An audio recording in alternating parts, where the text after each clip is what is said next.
পুজো মানেই অষ্টমীর রাত সবথেকে বেশি ভালো লাগে। তো চলো, হ্যালো, আমি সুস্মিতা। তো তোমরা কেমন আছো অবশ্যই বলো। আমি বেরিয়ে পড়েছি ঠাম্মির সাথে ঠাকুর দেখার উদ্দেশ্যে। বেশিরভাগটা কিন্তু অষ্টমীর দিনই বেশি একটু হয়, কিন্তু যারা যারা ঠাকুর দেখে তারা ষষ্ঠীর দিন থেকেই শুরু করে। আমার তো দুদিন ঠাকুর দেখেই পায়ের অবস্থা খুবই খারাপ। এদিকে কিন্তু দুটোর পর ভালোই বৃষ্টি হয়েছে, তো এদিকে লাইটিংগুলো বেশ ভালোই লাগছিল জন্য একটুখানি ক্যাপচার করে রাখলাম। তো সপ্তমীর দিন তো প্রায় দূরে দূরে যাইনি, প্রায় কাছে কাছে গিয়েছিলাম। তো এইটা ছিল ঠাকুরটা, মানে এটা আমার খুবই পারিবারিক পুজো বলতে পারো এটার কথা। তো আমার কাছে খুবই ভালো লেগেছে। তো সব কিছুই শোনার তারপর তো চলে গিয়েছিলাম আরেকটা ঠাকুর দেখার জন্য। তো এটাও বলতে পারো পারিবারিক। তো তারপর ওটা দেখে নিয়ে চলে গিয়েছিলাম বিডিএফ মোড়ে। আমাদের পাড়ার ওই পাড়ে যে পুজো হচ্ছে সেটা তোমরা ঢাকের আওয়াজ শুনতেই পাচ্ছ।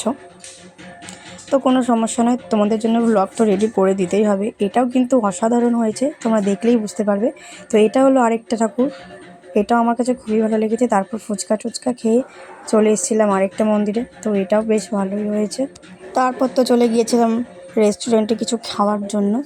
দুঃখের বিষয় একটাই যে আমি ছবি বা ভিডিও কিছুই তুলতে পারিনি, যেহেতু আমার হাতে। তোমরা ভাবতে পারো আমি মিথ্যে বলছি, কিন্তু একদমই না, আমি মিথ্যে বলি না। তো কেমন লাগলো ব্লগটি অবশ্যই